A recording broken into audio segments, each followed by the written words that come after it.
कल्पना कीजिए कि एक एथलीट ने अपना पूरा जीवन, हाँ, अपना पूरा बचपन, जवानी, सब कुछ। बिल्कुल सब कुछ, एक महिला एथलीट के तौर पर ट्रेनिंग करने में लगा दिया है, हर दिन पसीना बहाया है और मेडल जीते हैं। और दुनिया भी उसे एक बेहतरीन महिला खिलाड़ी मानती है। सही कहा।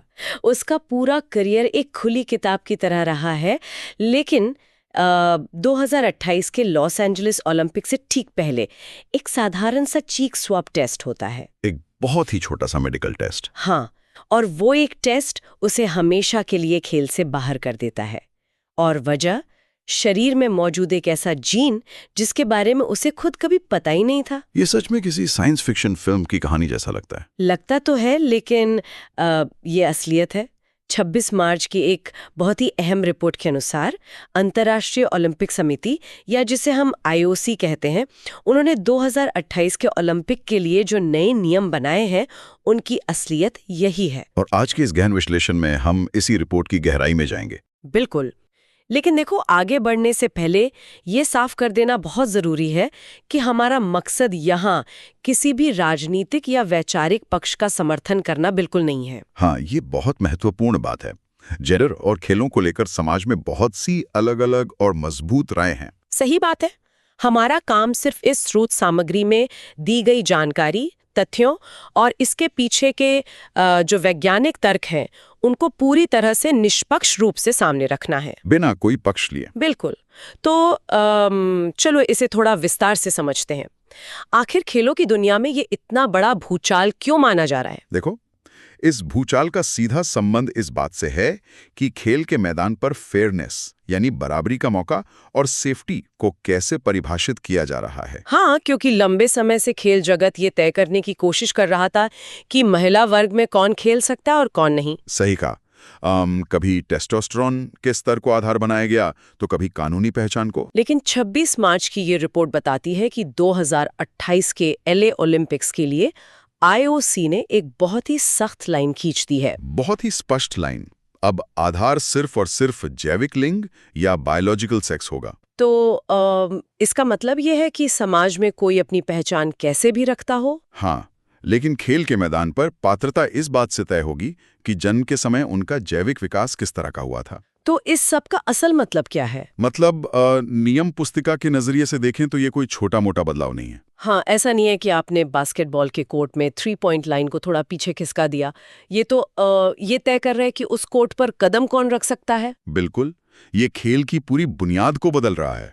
तो इस नए नियम का सीधा असर किन एथलीट्स पर पड़ने वाला है? रिपोर्ट के अनुसार इसका सबसे बड़ा और सीधा असर ट्रांस महिलाओं और उन एथलीट्स पर पड़ेगा जिनके पास डीएसडी यानी डिफरेंस इन सेक्स डेवलपमेंट की स्थिति है। डिफरेंस इन सेक्स डेवलपमेंट यानी यौन विकास में अंतर। हाँ, नई नीति इन एथलीट्स के महिला वर्ग में प्रतिस्पर्धा करने पर पूरी तरह से रोक लगाती है। पूरी तरह से रोक, है ना? मतलब कोई अपवाद नहीं? कोई अपवाद नहीं। इसे एक संपूर्ण प्रतिबंध या बैन माना जा सकता है। बाप रे, ये बहुत ही बड़ा और कड़ा फैसला है। जब कोई वैश्विक संस्था इतना बड़ा कदम उठाती है तो उसके पास कोई बहुत ही ठोस वजह होनी चाहिए। बिल्कुल, सिर्फ ये कह देना काफी नहीं है कि हमने नियम बदल दिए हैं। तो रिपोर्ट में आईओसी ने इस पूरी तरह के बैन के पीछे आखिर क्या लॉजिक दिया है? आईओसी ने इसके पीछे का पूरा तर्क विज्ञान और मानव शरीर की जीव विज्ञान यानी बायोलॉजी पर टिकाया है। अच्छा, बायोलॉजी पर? हाँ, इस रिपोर्ट में आईओसी की अध्यक्ष कर्स्टी कोवेंट्री का बयान इस बात को बहुत गहराई से समझाता है। उन्होंने क्या कहा है? उनका तर्क ये है कि जो लोग जैविक रूप से पुरुष के रूप में विकसित होते हैं, उनके शरीर में कुछ ऐसे स्वाभाविक बदलाव आते हैं जो उन्हें खेलों में एक सीधा परफॉर्मेंस एडवांटेज देते हैं। प्रदर्शन का लाभ? हाँ, खासतौर पर उन खेलों में जहां ताकत, शक्ति और सहन शक्ति की जरूरत होती है। मतलब स्ट्रेंथ, पावर और एंड्योरेंस वाले खेलों में। बिल्कुल। कोवेंट्री का कहना है कि इस नीति का एकमात्र लक्ष्य महिला वर्ग की सुरक्षा करना है, क्योंकि जैविक रूप से पुरुष शरीर का ढांचा खेल के मैदान पर एक ऐसा फायदा लेकर आता है जिसे किसी भी तरह की ट्रेनिंग या हार्मोन थेरेपी से पूरी तरह खत्म नहीं किया जा सकता। ताकत और सहन शक्ति वाली बात तो समझ में आती है। अगर हम एथलेटिक्स, वेट लिफ्टिंग या तैराकी की बात करें तो वहाँ ये चीजें सीधे तौर पर मेडल का रंग तय करती हैं। हाँ, लेकिन मेरे दिमाग में एक बहुत ही प्रैक्टिकल सवाल आ रहा है। ये सब नियम कानून कागजों पर तो बहुत अच्छे लगते हैं। सही बात है। जमीन पर लागू करना अलग बात है। वही तो। जब आप 2028 में हजारों एथलीट्स को लॉस एंजलिस के खेल गांव में देखेंगे तो आप ये कैसे तय करेंगे कि कौन जैविक रूप से महिला है और कौन नहीं? यहीं पर ये नीति सबसे ज्यादा चौंकाने वाली और टेक्निकली एडवांस हो जाती है। अच्छा, ऐसा क्या करने वाले हैं वो? इसे लागू करने के लिए आईओसी ने SRY जीन स्क्रीनिंग को अनिवार्य कर दिया है। SRY gene screening? हाँ, और सबसे बड़ी बात यह है कि ये स्क्रीनिंग सिर्फ उन एथलीट्स के लिए नहीं है जिन पर कोई शक हो या जो ट्रांस हो। रुको, तो फिर किन के लिए है? ये महिला वर्ग में भाग लेने वाली सभी एथलीट्स के लिए अनिवार्य है। सभी के लिए? अरे बाप रे, ये सच में हैरान करने वाला है। दुनिया की हर एक महिला एथलीट जो LA 2028 में हिस्सा लेना चाहती है उसे ये टेस्ट पास करना ही होगा। मतलब अगर कोई एथलीट जीवन भर एक महिला के रूप में ही जानी गई है, हाँ, जिसने कभी अपने जेंडर पर सवाल नहीं उठाया, उसे भी अपनी जैविक सच्चाई साबित करने के लिए एक टेस्ट देना होगा। बिल्कुल देना होगा।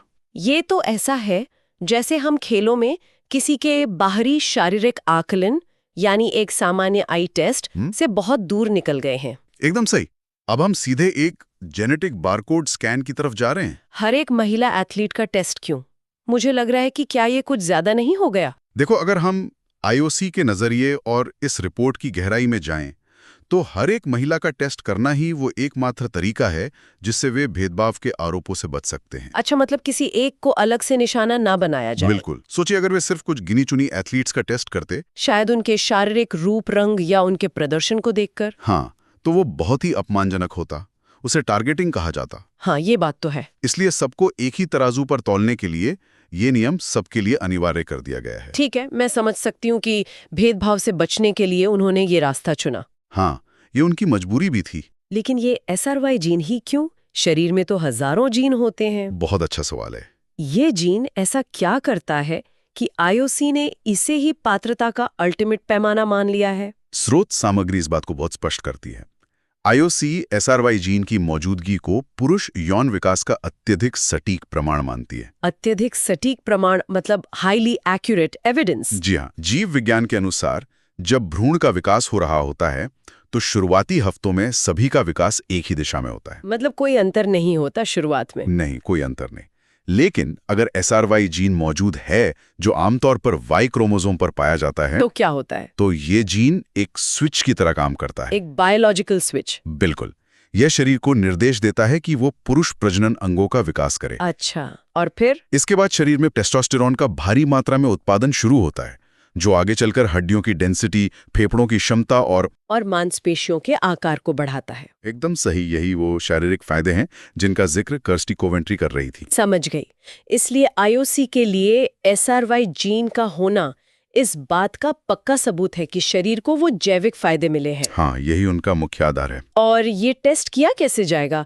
क्या ये कोई सर्जरी जैसा कुछ है या बार बार होने वाला टेस्ट है? नहीं, मेडिकल प्रक्रिया के नजरिए से ये बहुत ही आसान है। ये जीवन में सिर्फ एक बार होने वाला टेस्ट है। सिर्फ एक बार? हाँ, एथलीट को सिर्फ अपनी लार का नमूना देना होगा या गाल के अंदर से एक स्वैब लिया जाएगा जिसे चीक स्वैब कहते हैं, या फिर एक छोटा सा खून का नमूना। हाँ, बस इतना ही। प्रक्रिया आसान हो सकती है, लेकिन जरा इसके इंसानी पहलू पर गौर करें। हाँ, वो बहुत गंभीर है। एक युवा महिला एथलीट जिसने अपना पूरा जीवन ट्रेनिंग में लगा दिया, वो अपना स्वैब देती है और कुछ दिनों बाद उसे बताया जाता है कि उसके शरीर में SRY जीन है। हाँ, उसे पता चलता है कि उसमें DSD की स्थिति है जिसके बारे में उसे उसके परिवार को या उसके डॉक्टरों तक को जीवन भर पता ही नहीं था। ये उसके लिए मनोवैज्ञानिक रूप से कितना बड़ा झटका होगा। उसका पूरा करियर, उसकी पहचान एक झटके में खत्म हो जाएगी। बहुत बड़ा आघात होगा ये। तो क्या रिपोर्ट में सदमे से निपटने के लिए कोई बात की गई है? ये इस पूरी नीति का सबसे संवेदनशील हिस्सा है। रिपोर्ट बनाने वालों ने भी इस बात को समझा है कि ये जानकारी किसी भी एथलीट की मानसिक स्थिति को पूरी तरह से तोड़ सकती है। तो उन्होंने क्या उपाय सोचा है? इसीलिए नीति में साफ तौर पर लिखा है कि इस पूरी प्रक्रिया के दौरान एथलीट्स के सम्मान और गरिमा को बनाए रखना सबसे बड़ी प्राथमिकता होगी। डिग्निटी को बनाए रखना? हाँ, इसके लिए शिक्षा और काउंसलिंग का एक पूरा ढांचा तैयार करने का प्रावधान रखा गया है, ताकि अगर किसी एथलीट का रिजल्ट ऐसा आता है जिसकी उसे बिल्कुल उम्मीद नहीं थी, तो उसे मेडिकल और मनोवैज्ञानिक सपोर्ट दिया जा सके।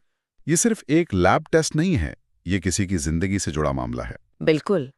यहाँ मामला बहुत दिलचस्प हो जाता है क्योंकि ये नया, इतना कड़ा और इतना वैज्ञानिक नियम अचानक आसमान से तो नहीं टपका है। नहीं, आसमान से तो कुछ नहीं टपकता। ऐसा नहीं है कि IOC के अधिकारी एक दिन बैठे और उन्होंने तय किया कि चलो अब हम जेनेटिक्स के स्तर पर जाकर खेल करवाएंगे। इसका एक पूरा इतिहास है। हाँ, अगर हम थोड़ा पीछे मुड़कर देखें तो ये पिछले कुछ सालों के बड़े खेल आयोजनों में मची उथल-पुथल का सीधा नतीजा लगता है। उथल-पुथल कहना बिल्कुल सही होगा। हम टोक्यो से लेकर पेरिस तक एक बहुत बड़ा यू टर्न देख रहे हैं। इस यू टर्न को समझना बहुत जरूरी है।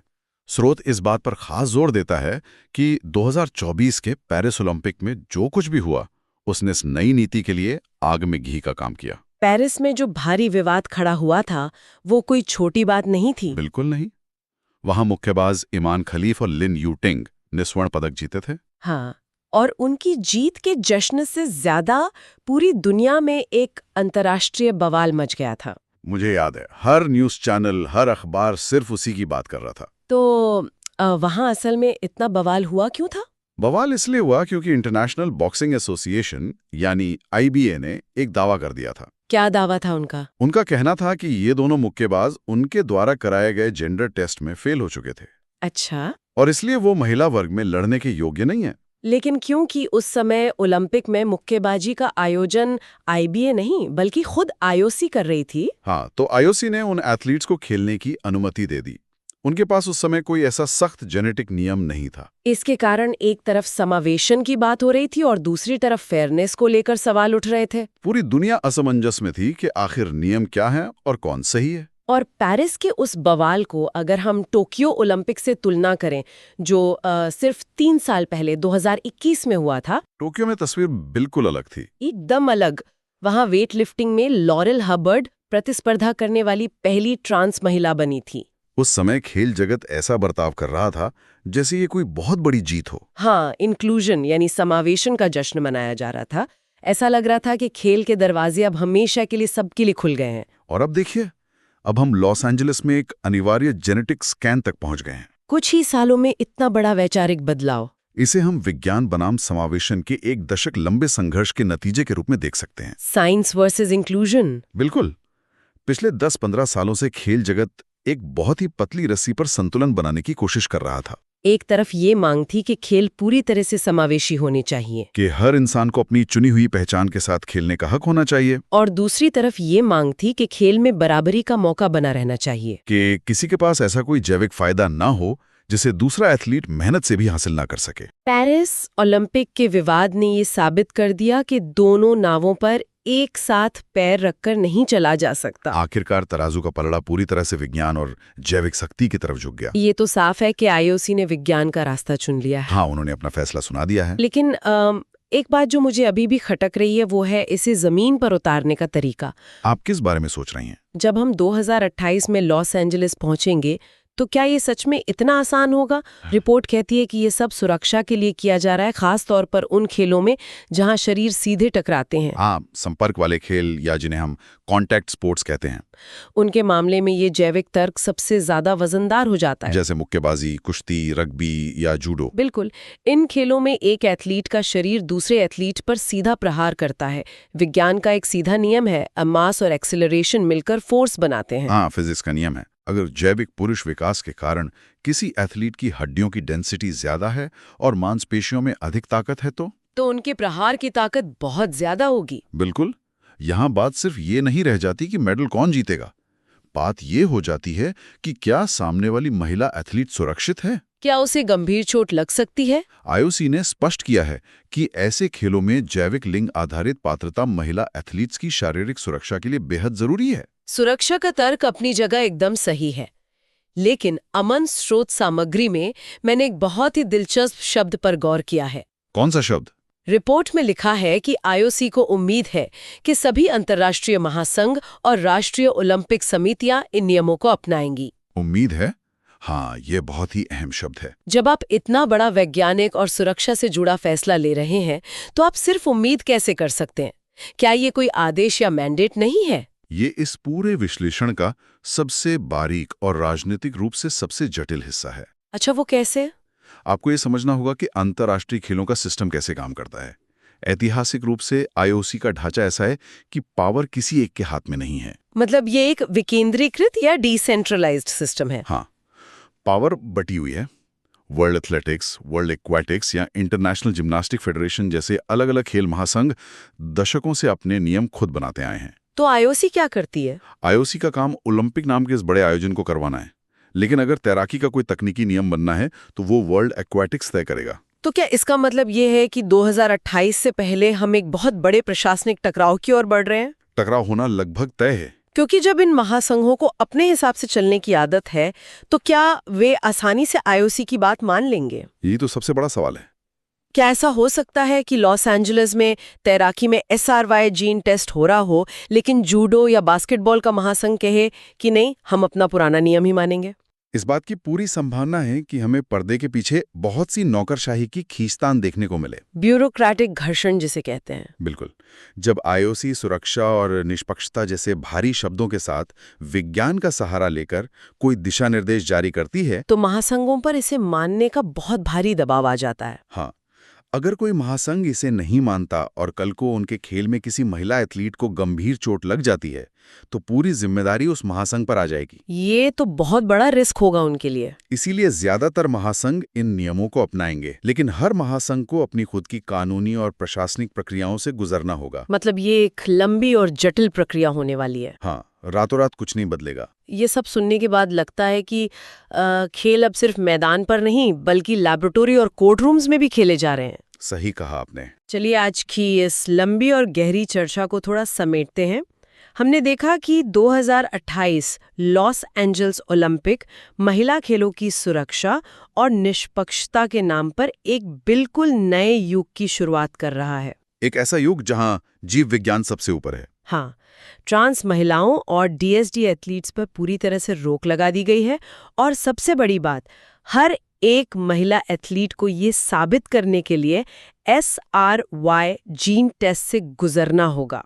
ये साबित करने के लिए कि वो जैविक रूप से महिला है। समावेशन के जश्न से लेकर एक जेनेटिक बारकोड स्कैन तक का ये सफर खेल के इतिहास का एक बहुत बड़ा मोड़ है। बहुत ही ऐतिहासिक बदलाव है ये। और जैसा कि हमने शुरू में ही कहा था, हमने यहाँ किसी भी पक्ष का समर्थन या विरोध नहीं किया है, बल्कि सिर्फ उस रिपोर्ट के तथ्यों और वैज्ञानिक तर्कों को सामने रखा है, जो खेल की दुनिया बदलने जा रही है। और सच कहूं तो इस पूरे विषय ने खेल जगत की बुनियाद को ही एक नए नजरिए से देखने पर मजबूर कर दिया है। बिल्कुल मजबूर कर दिया है। और अगर हम आज की इस चर्चा से मिले तथ्यों को आधार बनाकर भविष्य की ओर देखें, तो एक बहुत ही गहरा सवाल हमारे सामने आकर खड़ा हो जाता है। कैसा सवाल? हम देख रहे हैं कि खेल जगत निष्पक्षता या फेयरनेस तय करने के लिए जेनेटिक्स और DNA की इतनी गहराई में जा रहा है। हाँ बिल्कुल, एक जीन तक पहुंच गए हैं। वे एक जीन को आधार बनाकर तय कर रहे हैं कि कौन खेल सकता है और कौन नहीं। तो भविष्य में ये सब कहाँ जाकर रुकेगा? ये सोचने वाली बात है। जरा सोचिए, क्या होगा अगर कल को वैज्ञानिकों को मानव शरीर में कोई ऐसा जीन मिल जाए जो किसी धावक को जन्म से ही फेफड़ों की 20% अतिरिक्त क्षमता देता हो। बाप रे, तब तो वो हमेशा जीतेगा। या कोई ऐसा जीन खोज लिया जाए जो किसी तरह की मांसपेशियों को स्वाभाविक रूप से ज्यादा लचीलापन देता हो, जो बाकी किसी एथलीट के पास ना हो। तो क्या तब हम कहेंगे कि उस एथलीट का भागना या तैरना अनफेयर है? यही तो। क्या तब फेयर कैटेगरी या निष्पक्ष श्रेणी की परिभाषा हमारे DNA के आधार पे और भी सिकुड़ती चली जाएगी? ये तो डराने वाला विचार है। खेलों में प्राकृतिक फायदे और अनुचित लाभ के बीच की बारीक रेखा भविष्य में कहाँ खींची जाएगी, ये एक ऐसा सवाल है जो शायद आने वाले दशकों तक खेल जगत को परेशान करता रहेगा।